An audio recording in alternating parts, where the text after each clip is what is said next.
to use protection. And if you have contracted HIV, you can get on medication and you can live a better, healthier life. Today's show is called Left Out. And I call it Left Out because women are still being left out. We're being left out of clinical trials. We're being left out of boards.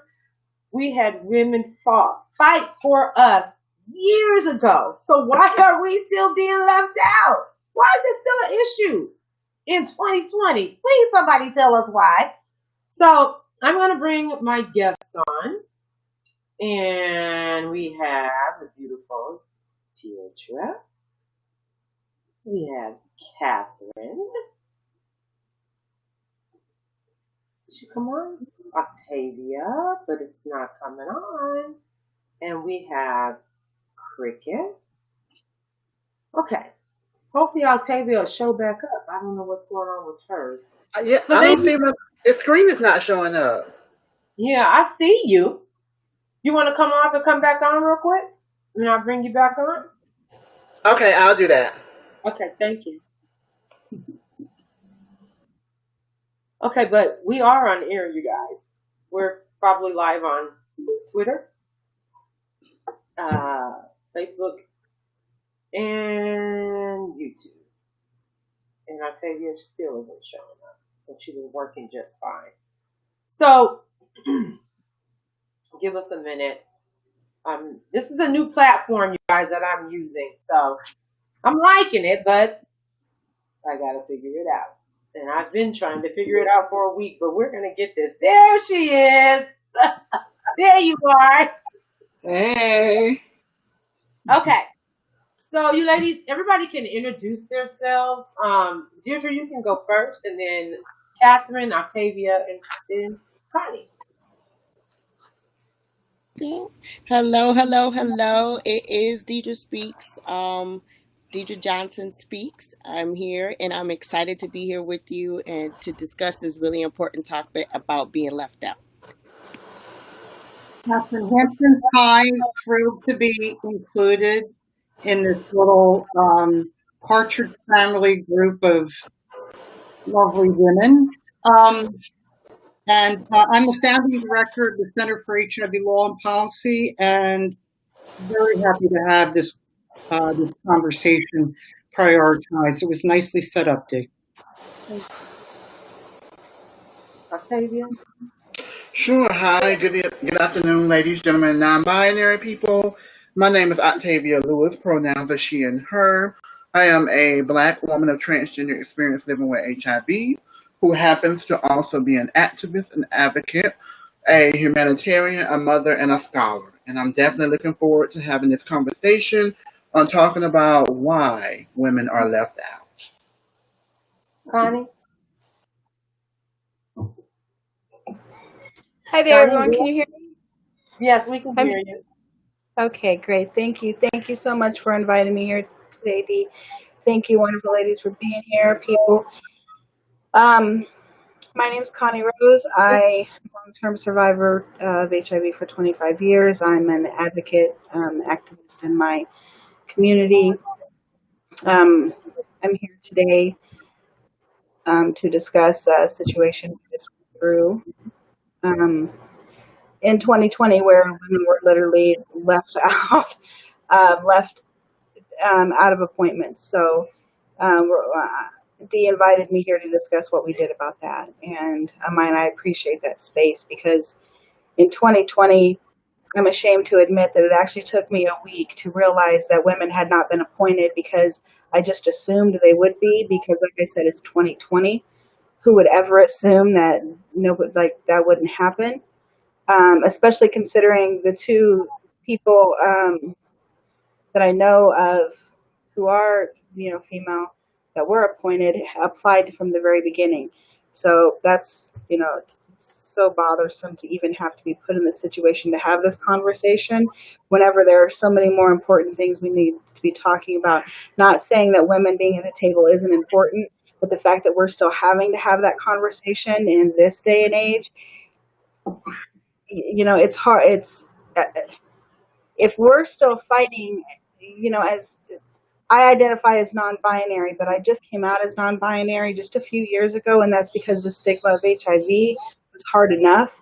So, but just trying to find my place in that space, to look back, and again, I'm going to keep saying in 2020, and have to drag cisgender and gender nonconforming people into the conversation and force your way in 2020 is why we're having this conversation, because Well, we shouldn't be having this conversation in 2020, but we are.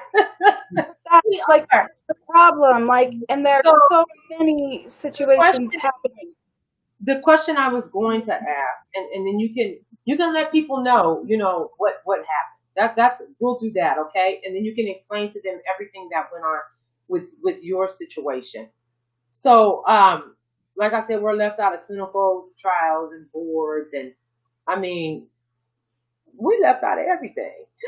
To be honest, we really are. We still have women that have issues with physicians.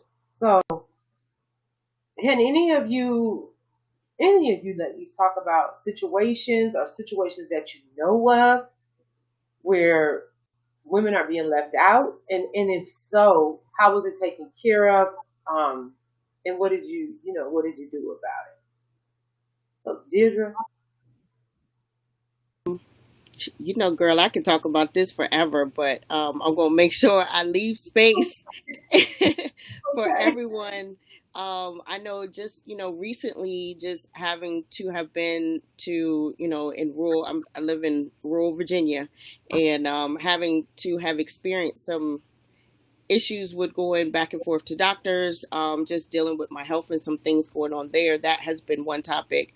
But one I think that I definitely want to uplift has been just this year in our General Assembly, how a bill was introduced that did not involve any community that was involved in the decision making, the writing of that whole bill at all. And just for us to have come together, there was no women, there was no nobody. It was just this legislator that just decided, hey, this is a great bill to introduce that would have caused enough and more divisiveness and more inclusivity of trying to be criminalized for people that were already marginalized would have been a problem. And to have found that out, kind of put the word out there. And then, long story short, we were able to kill the bill. And now, what we're actually in the process of doing is writing a bill that is community led, that is led by people living with HIV. It is led by every community that is marginalized by any HIV criminalization laws, especially here in Virginia and beyond.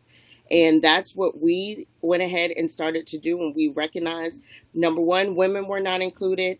Trans women were not included. LGBTQ plus are non-gender conforming. No one was included. Black, white, or in anything indifferent. Just this awesome idea. No, Yeah. that this gentleman came up and thought that was going to be a great bill to introduce. So, recognizing that women were not in that process, then we reached out to several organizations and tried to get our voices heard. So, So, um, when you found out that women weren't involved in the process, how did you feel about that? oh, I was livid. I mean, I have to be honest because this was a law that was going to not just it just affect just me as a woman. It was affecting, like my sister Tori says, all womanhood, and that's a problem. Yeah, yeah. When we are the pillars of society, when we are the ones that are nursing and giving and doing all kinds of things, and at that point, if you're not including one, you're not including all of us, and that's a problem. That's a A big major. problem. Yeah, yeah. Octavia, how about you? Any situations, something that you had to handle after you found out that you weren't involved, maybe you could talk about that and what you do about it? Um, well, let me first say, I do believe that everything happens for a reason, and let me clarify that or give content to that. When we say that women are left out, sometimes I think we don't include the narrative of those women that are sitting at the table, but interests also do not align with our own. And what I mean by that is you do have, and it has been seen, we all have seen it, Um, we do have some women that uphold patriarchy, and some women that are so afraid of severing that ties with that patriarchy that they'll vote against their own best interests. Mm. And some of the things that I have, seen or witnessed in the struggle is that it has been some of the very same women that we have called our sisters that have, had meetings ahead of the meetings before we all got there and already knew what the outcome was going to be, and then still had us coming in like that, like we could change something already knowing that the dust was already settled, the ink was already dry on the documentation, that we were just showing up. And I think if we're going to really have these conversations, we really have to be cognizant and aware and also truthful in how sometimes people that identify like we do can sometimes be the main one that inflict harm on us. Mm. So with me, having, us having this discussion on what does that look like, for me, anytime anyone asks me to be a part of something, I want to know like, okay, why is it being created? For whom is it being created? What is the intended outcome for it being created? And how are people going to benefit from the creation of this? Because if we're not asking ourselves these type of questions and we just want to be at the table for the sake of being at the table, then what exactly are we doing? And I think that we have to learn to be like community driven, meaning that like Deidre said, if it's not going to have a positive impact on all of us that are HIV positive or living with AIDS, then that's a problem. Because again, when I go to anyone's table, again, I want to know all of those things. As a woman of trans experience, there are some certain things that have been brought to the table that I cannot and I will not speak on, particularly around reproductive justice rights. Now, as a woman of trans experience, I feel like if I have an opportunity to get to the table, it is my responsibility to bring someone to the table that can discuss those issues. It is not my place to speak for you. And I think that is where we tend to lose momentum in the movement, is that we feel that when we get to the table that we can speak for everybody. And I think we have to begin to make space for others the way space have been made for us.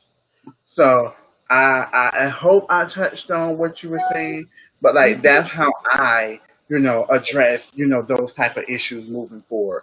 And again, just think about, like you said, we shouldn't be having this conversation in 2020, but the fact that you still have some women that, regardless of the fact that they know they're a woman, they go through issues that a woman go through, they know they'll be treated like a woman, they still will hold on to that close proximity to patriarchy. And they will hold on to it with their very last fiber of breath, because that in some kind of way gives them their power and their authority. Mm. Thank you. You answered. Thank you. Thank you, Octavia and Deirdre. And Cricket, Connie, you there? Are you there, Connie? Let me see. Hey How there. about you? You want to talk about situation that has happened and how was it taken care of? You know? Yeah, first, I want to thank Octavia for hitting literally every point that people who are making those decisions and people who are in those spaces need to be aware of, because um, it's what you said about people who are sitting at the table thinking they can speak for the rest of us, even whenever they know they have voices who have been impacted, but they still refuse to bring you into that space. That's what's bothersome. Like that unwillingness to share space. It makes you wonder why. Like how is my lived experience really going to impact your known, not, your knowledge of that experience. That's it's it's a fear that I don't understand. So I think that's one thing I'd like to find out from this. If I could add anything that I would like to come from this, I would like to know where that what that comes from. Our experience in Nevada, we're working to reform our outdated HIV specific laws, and there. About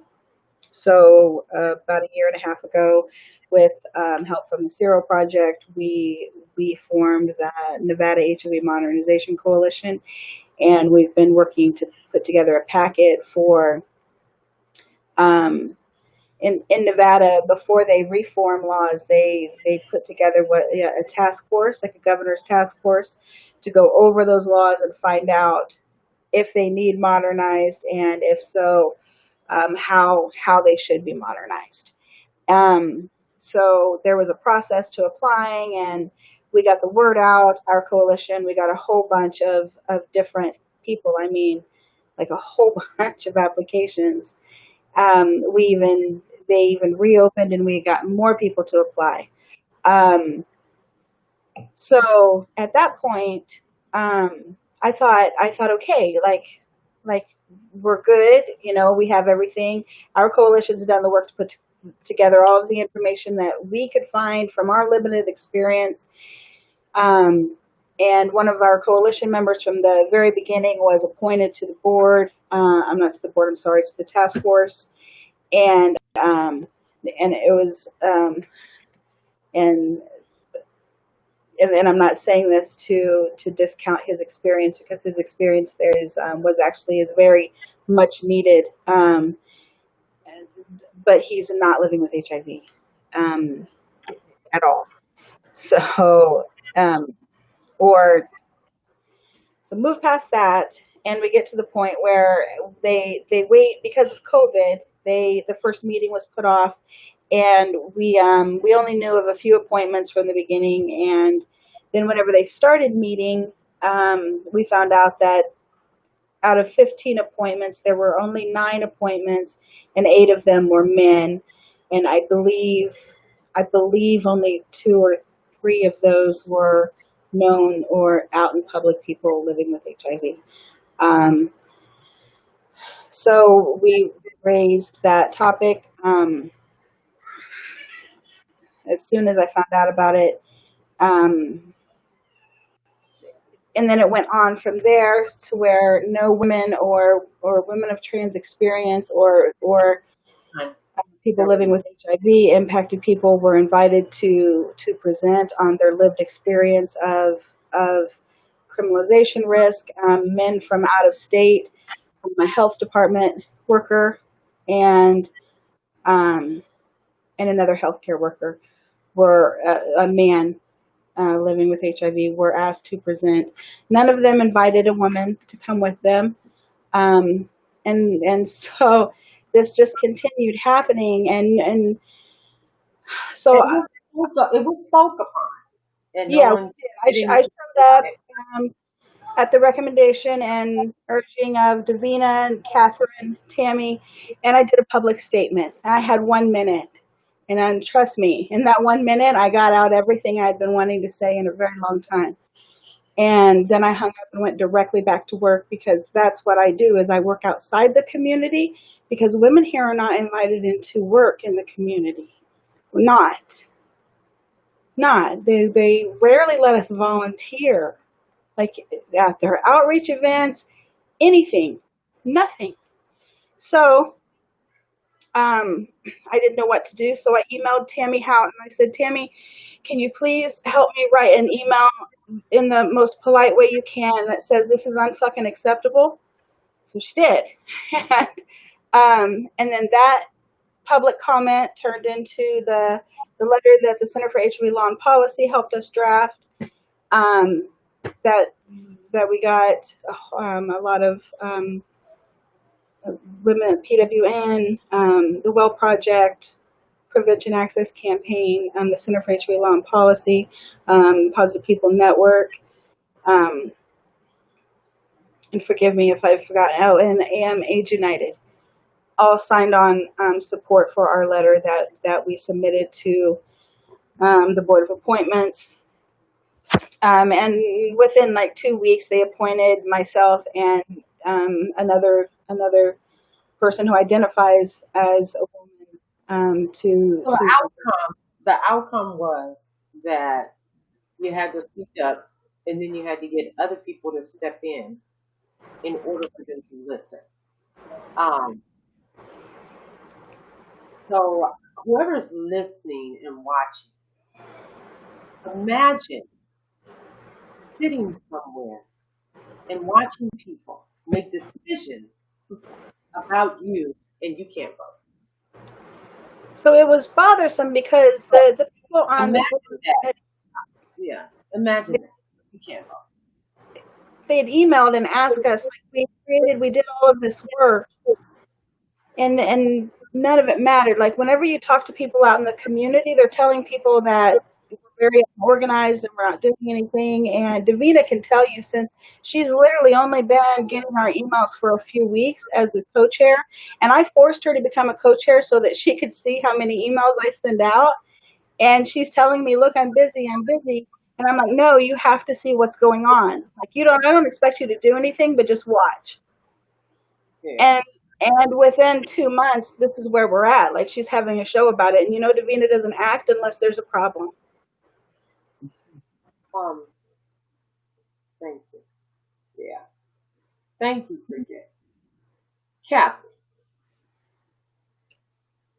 All of it. I mean, everything that everyone said kind of makes the point. So I'm mostly underscoring it. But I think in my own personal experience, one of the most heartbreaking things I've come to grip with is the fact that women, this notion of solidarity among women, is a lovely fiction, but it really isn't true. And it's particularly, we worked with Cricket and with Davina to get signatures on that letter, and I was stunned to hear from staff to say, well, this group doesn't want to sign on. They said it's too late. This should have happened. I mean, it was, frankly, other than the Well Project, it took coaxing. It wasn't like all those folks that automatically said, yeah, we're there. It took somebody following up over and over and over again to get even the people that we had, other than the Prevention Access Campaign, other than AIDS United and CHLP. So, we shouldn't, we absolutely, my white male dog wants attention. And like all little white men, he wants it now. But I'm going to ignore him. So I'm going to try to model. Shut up, little guy. Anyway, we shouldn't be worrying about this in 2020, but of course we are. It's like saying we shouldn't be dealing with racism, but misogyny and racism are in the water in this country. They're part of this country's DNA. They're part of the fabric of this country. And it took a lawsuit in the 1990s to expand, it took a lawsuit to expand the definition of AIDS to cover women so that women could get disability benefits such as men. Pregnant women were being given monotherapy to prevent transmission to their babies at a time when it was considered, when no one would have given just monotherapy to men. Come forward to this day. There is all this research on U equals U in terms of gay men and sex, almost none, just a tiny little bit on how this affects women who are breastfeeding. And therefore, the folks in the U equals U community are unwilling to say, because of the lack of data, that women who are breastfeeding can do so safely with their babies because there isn't enough data. Why isn't there enough data? Because women are not prioritized in research. Is there research on the impact of PrEP on women? Has there been research done on that? No, I'm sorry, there has not. And the thing that burns me as someone who's been doing this for 30-something years is that women have always shown up for men. We have always shown up for men. We have always been there on anything related to homophobia and discrimination against gay men. And yet, where are the guys on all of these issues that Deirdre and Cricket and Octavia and Dee have talked about? Where are they? I mean, why? I mean, I was on some of these Nevada calls and around the coalition, and the only woman was a state senator. I mean, she was only on there because they had representatives from the legislature. There were not one woman from community. And if it were any of these women sitting on that panel, I am willing to bet that any one of these women would have said, we cannot continue until we have, a Black man living with HIV. We cannot continue. Or we would have said, but that was, they were like, yeah, it's unfortunate. Let's move on. Let's try to get a good bill. And so there is a lot of work, but we're dreaming if we think this is just going to go away. This is a fight that we have to do over and over again, same as has to happen around issues around race, issues around homophobia and transphobia. It's not like you tune the car and it's done. We're going to have to retune this car or trash this car and start all over again, on and on and on again. But no one is ever going to give women what they deserve if they're polite and they wait to be invited to the table. Just is never going to happen. And misogyny is one of those things that you can still get away with. And I mean that's kind of okay. You say it's never going to happen. I don't think it's never. We're going to just go away. And Octavia put her finger on it, because it really is. Literally, there are more of us than there are of them in terms of women. So a lot of this is only possible because women who have and organizations that are run by women and are created to serve women do not consistently prioritize women. And I think, the truth of it is that there is still power connected with respecting the patriarchy. So you can be mouthy in certain directions, but you sure can't be mouthy against the men who are running the show. And so, anybody and all of these women know that it is a lot easier to stand up to a state legislator who is an idiot than it is to stand up to members of your own community and hold them accountable. It's a really, really hard thing, and you find you're not invited to all the good parties anymore. And it's really, there are only certain directions in which that rage is acceptable. We can direct our rage at other women. People love that. Men love to see women raging at other women. We can rage at, there's a select group of folks that we can rage at, but there's some rage that simply is not tolerable. Connie found that out. And, right. Right. Too loudly, they won't.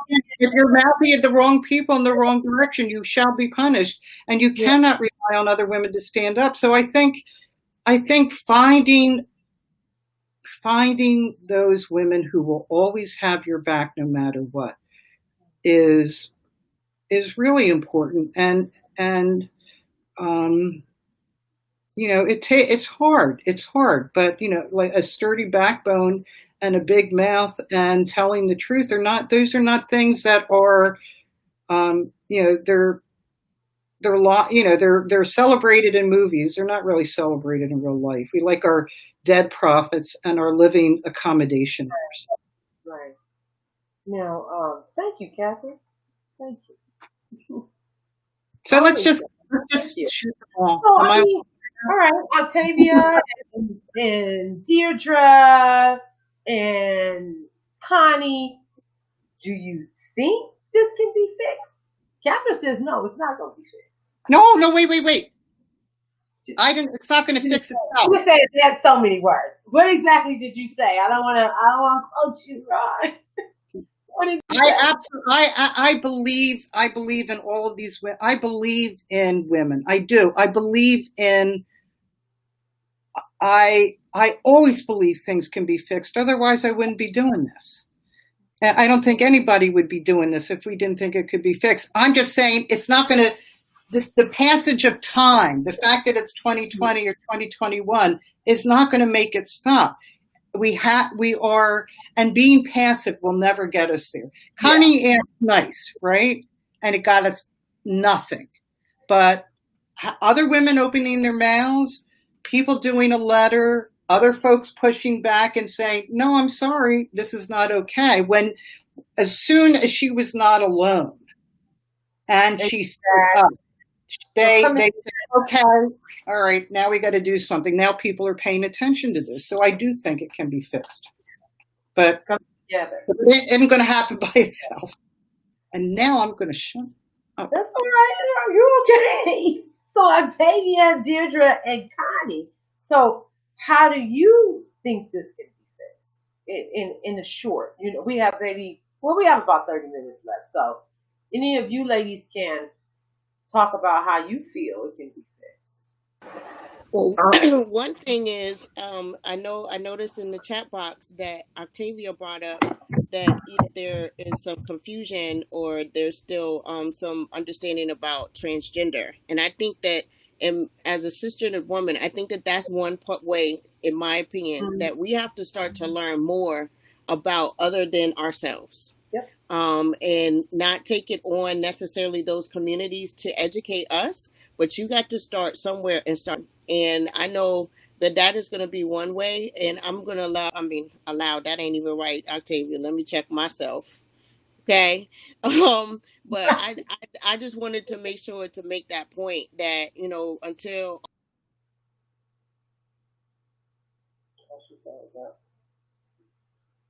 Okay, Octavia. We'll wait till No, I think Deidre froze. Yeah, till she come back on. So how do you feel about this? You think we can fix it? I'll be honest. I personally do not believe in systems that were not designed, created, or implemented with people in mind to assist them in getting to their sense of liberation will change course to, again, do otherwise. And I'll say I don't believe in these systems that, again, that's not their main focus.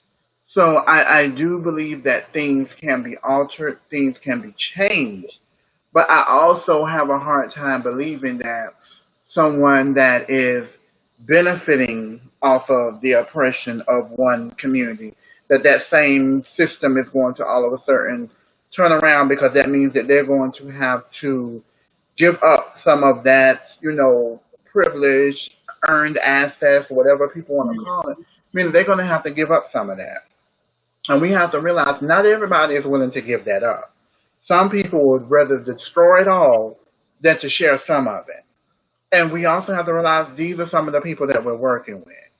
And we have to be honest with ourselves and be like, you know what, we went through all the proper protocols, we did the letter writing, we got people together. No, it shouldn't make sense that we should have to galvanize 100 of us when one of us is telling you, they're like, look, I spoke with my people, and I'm telling you this is what is impacting us.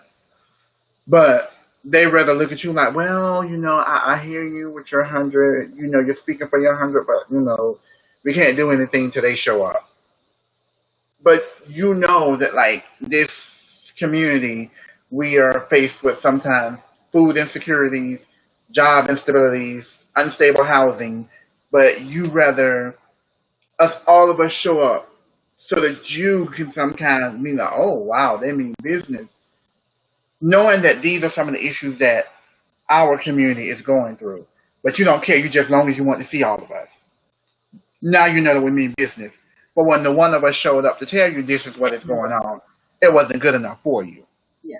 So again, I do have problems, putting my faith into systems that have already been, created and already have been working, for a while. And now all of a sudden they want to change course. Are you changing course because you're truly committed to the work, or are you changing course because, oh my goodness, I see that there is some funding associated with helping this group, so I need to get on over here so I can get this funding so I can help this group, even though I'm really not interested in this group.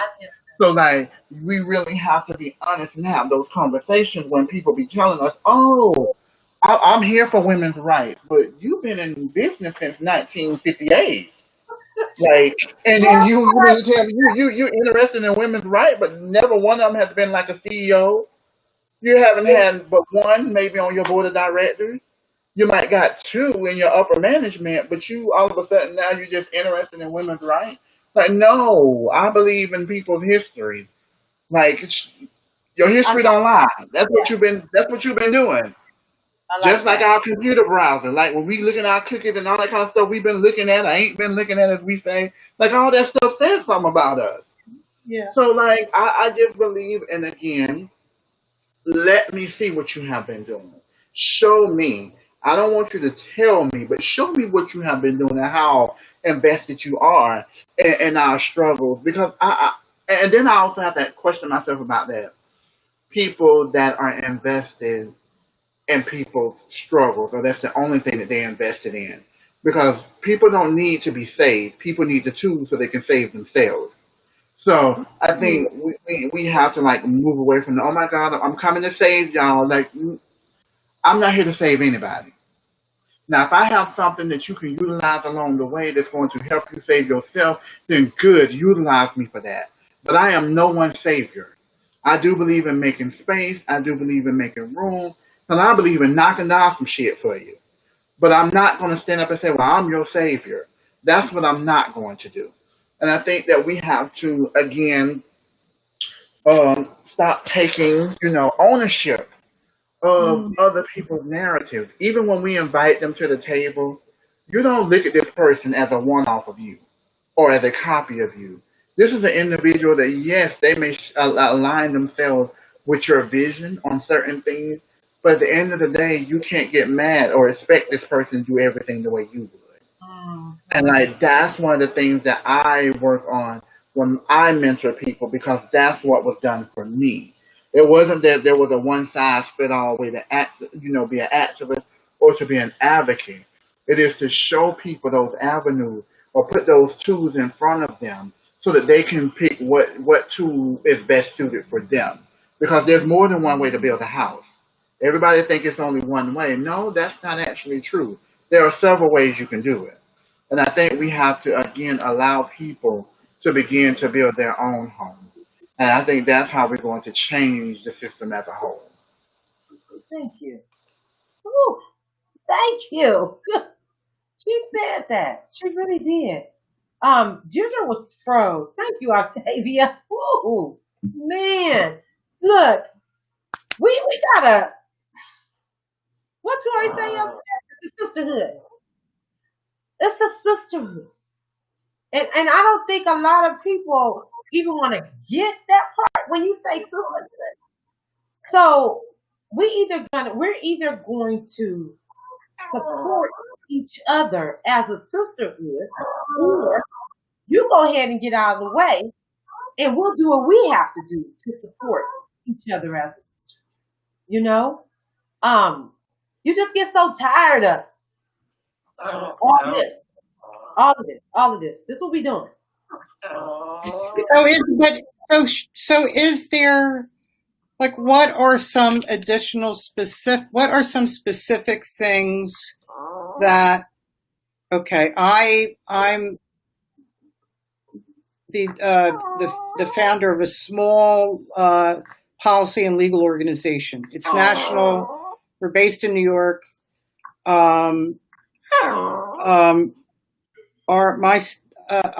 My coworkers, our staff, have been thrown off of coalitions in Florida, for example, controlled by CRO, PWN, and Lambda Legal, because we made too much noise. They made too much noise about supporting sex workers in a state where 72% of the people convicted were sex workers.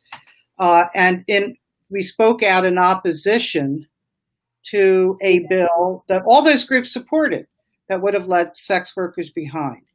And my staff and I were pretty seriously criticized for being, I guess, for the way we did it, which was simply saying, we don't support this.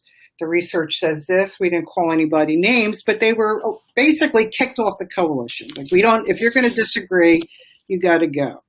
So, and that's to the point of, like, what do you all think from very different positions? Like, what are the best ways to hold community accountable? How should we do that? When should we do that? And how can what are the best ways, do you think, to make sure that women who aren't affiliated with a national or local or big organization can be players, in the issues that affect their lives? I mean, it seems that it's very hard for women who aren't officially affiliated with an organization to be taken seriously. It seems to feel easier to people to brush them aside. And trying to hold other organizations accountable is, maybe it requires a set of skills we didn't have, but it's not. But so how do we do that? What is a loving way that assumes that people are capable of positive change, of holding accountable organizations that get tons of money to do criminalization work and are willing to throw sex workers under the bus, or exclude people like Connie, or like I'm looking for tips. Sure. Well, let me first say this. Even within a sisterhood, we all are not going to see everything eye to eye. Some of us are going to tell some of us, look, we're working on this, but I need you to hold tight for a minute, but we're going to come back and get you. I'm a firm believer of believing that we can do multiple things at the same time. However, some people may not always view it that way or see it that way. Now, in accordance with you naming those said organizations, you also have to realize that it was people that believed in those said organizations that got together that made those said organizations. So for you, if you feel like those said organizations are not aligned with where you and those that believe like you think it should be going, then I charge you all to collectively get together and say, hey, these may be wonderful organizations and they are doing this thing, but right now we're focused on this. Yeah. And this is going to be our mission. This is what is going to drive us. And this is what we're going to focus on. Now, if they eventually come on board, great. Hey, come on, welcome you along. But if they don't, also great. Hey, we're still going to do this on our own. Because again, those said organizations got together because there were a need. And they acted on that need. So I am telling you all that there is a need. And you're going to have to act on that need. Because even with some of my sisters, there are certain ones that I don't go to for everything. There is a sister that if I need to be fed, I know one that's going to feed me. But if there's a sister that I need to go and fight somebody, I know I need to go check on this sister because she got my back. So see, you got to know what sister to go to. Because all your sisters can't do the same thing. So I'm a firm believer in knowing all of my sisters' strengths. So when I get into a situation and I need that specific strength, I know which sister to go to. So now you know what organization is actually going to do what. So now that you know all of that, it's up for you to say, oh, this need is not being met. So this is where me and this group of sisters, we're going to meet this need. And again, if that means that we have to go out on our own to do this, then so be it. I'm going to be on my own because I'm going to get this done. Because in actuality, I'm not alone because there are other women around me that are impacted by this. So I just want you to not get like in the sauce of when people tell us no. Sometimes a no is set up for us to move in a direction where we were supposed to be going. Because sometimes a yes from some people don't always get us to where we need to be at. Because I done been a part of certain groups that like, oh yes, girl, we got your back. We're gonna move this thing, and I'm still in the same spot. So when I got that no, it made me go over here with some people that aligned with what I was going through, and they felt, and they was like, we don't want to stay stagnant anymore. I'll tell you what we got to do to move. So we had to push ourselves to move. So I'm telling you, or I'm not giving you permission because that's something you take on your own. But I'm giving you those words of strength that you can do this. And if that's something that you want to do, get it done. Don't wait on nobody else to do it for you because you're going to be waiting there. Say it, Octavia. Say Yeah. it. Say it. Don't wait. You don't wait on nobody. If you want to do something, do it on your own. And reach out to other women and pull them in and do it together. You don't gotta wait on this person or that person. Do it on your own. Man, No, Yeah. because hearing you, Octavia, that's just you like you could have did this whole show because you're just on point. That no, and it takes all of us. Because no, I'm learning from it takes everybody all of us, that but is here I tonight. just love to I'm give. in learning mode. I just love to give. That was like you made some. Everybody has made amazing points, but like, and I think I'm so raw because like we literally just came through this ourselves with what I'm going through here. So that's why I'm hearing things, differently. But for me, and I'm going to touch on the subject of the fact that it took me a week and a half to realize there were no women on because I'm ashamed of it. So I want to make a joke out of it. But the fact that I wasn't chosen a little bit, I was like, "Ooh, I get an afternoon off."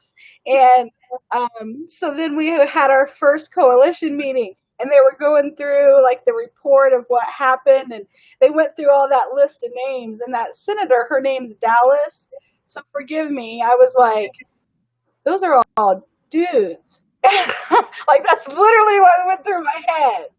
I'm like, I think those are all dudes. Like I literally said dude because I was I'm gonna out myself here. I'm like, I think those are all men. So I spoke out and I'm like, are all those people men? And Stephen, God bless him. I love this kid so much. He's like, no, one of them's a female and she's a senator. And I'm like, does she have HIV?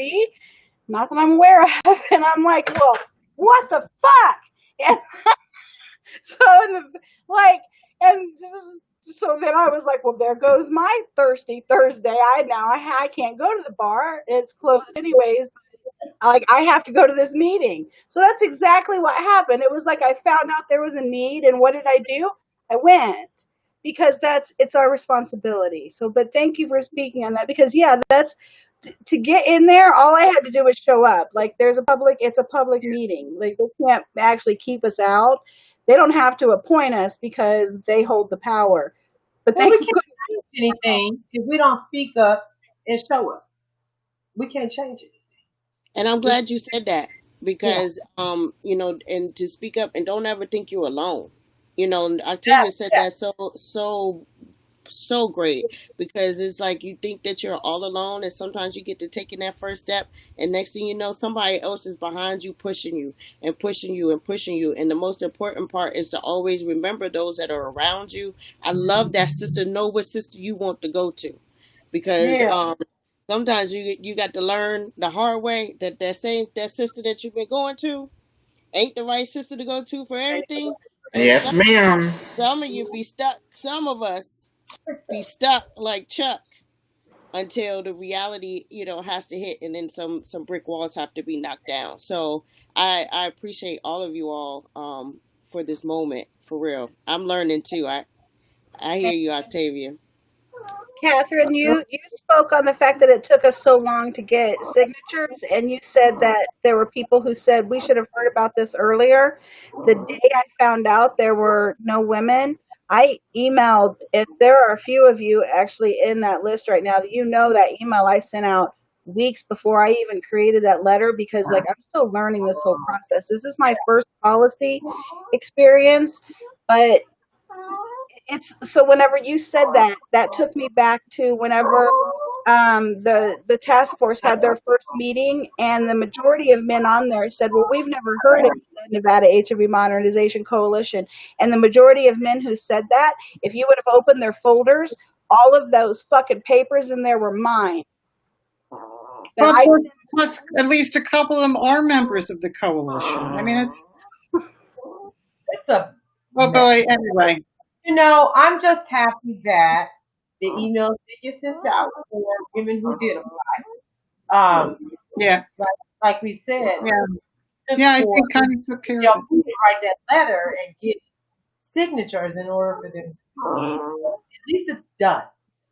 We got thing to remember is that regardless of what anybody's saying, it's like we can come together and have a few minutes of a bitch session, but the reality is we're all working to move forward and finding not just suggestions, but ways to bridge those gaps. I mean, we're all taking those next steps, and I think that's what's important to focus on is that. Okay, I'm going to use Bruce Richmond, as I loved it. I heard him say this one time. He said, one person talking about something is crazy, and two is a movement. So, the people that we've pulled together, I think the work is difficult, and the change, like Octavia said, it will take a long time. But as long as there are people constantly working on it, then that needle's always moving. Mm-hmm. Yeah, thank you. We addressed that. We did address her question, right, in the chat. Yes, we did. Yeah. Okay.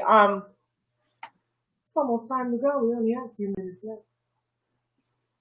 I'm so happy to have all of you guys on. We're a pretty good group of women right here. It's I mean, it's nice to know that it's just nice to know you're all out there in the world kicking ass, and I really love the way, Octavia, you put that issue of there are organizations out there. They got started for whatever reason they started there. We don't, it's sort of if they're not going to be allies, you move ahead. If they are, it's great, and we don't really need to do anything more than that. Just keep on keeping on and try to and always stay on the issues and the truth and why we're here in the first place, and not get distracted from that. The politics. It's like eating McDonald's. It feels good for a minute, and then you feel sick afterwards. So it's best to stay away from that junk, that junk food, that spiritual junk food. Well, I always say, how you grow out of a relationship with your man. You grow out of a relationship when it comes to women, friends, groups, organizations. You grow out of it. Well, if you grow out of it, move on. You just move on. And that is so true, but I think I wish more people would know how to buy out of things gracefully, and that's what I'm preparing for myself, because I'm at that point where I am I've had a good run at being an activist and an advocate. It has allowed me to see the world. It has allowed me to meet so many different people, but now I'm at the point where I see there are strong people doing this, and I'm okay with preparing my exit to step away, because I said, I am more than just my diagnosis, and I want everyone to feel like that when that time comes, that they're okay, and it's okay. You don't have to do this until you take your last breath, and that's one of the things that I always tell people that I work with.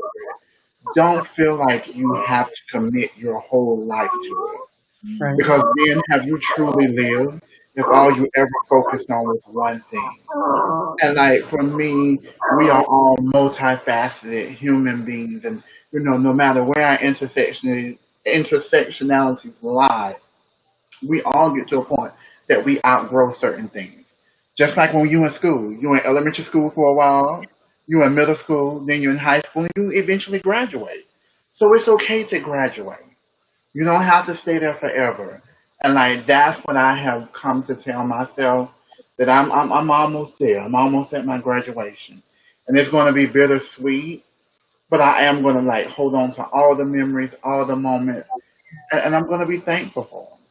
So that's where I'm at, and that's what I would like to leave with other people. That it's Thank you. okay to graduate. I love It's it. okay to move on. Yeah, that was really lovely. You made me think when you said that, you know? Thank you for that. You got that handsome boy over there, you gotta tend to with his handsome self.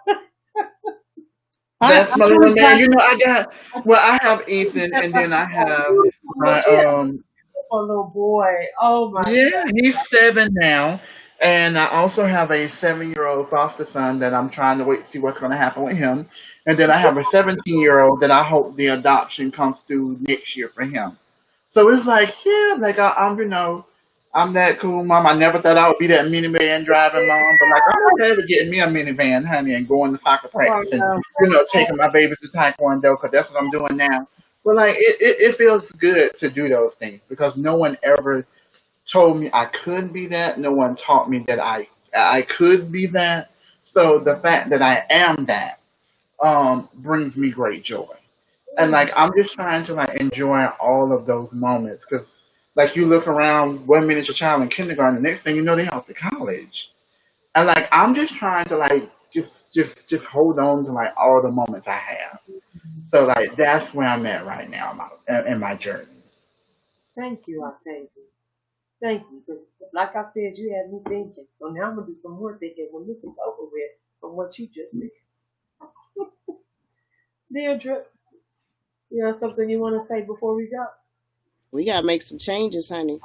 I see that. I see what changes. Good changes gonna come, and I'm glad that we're able to have these very transparent and honest and frank conversations, and to be able to know that sometimes it's time to graduate, and some of us got to learn where you're graduating from and where you're going to next, and be prepared, be ready, and that bowing out gracefully though.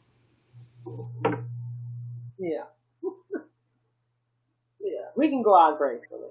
I think we can. Cricket, you have any last words? She froze up again. Cricket, you want to come on and say something? Where'd she go? Right I'm here. here.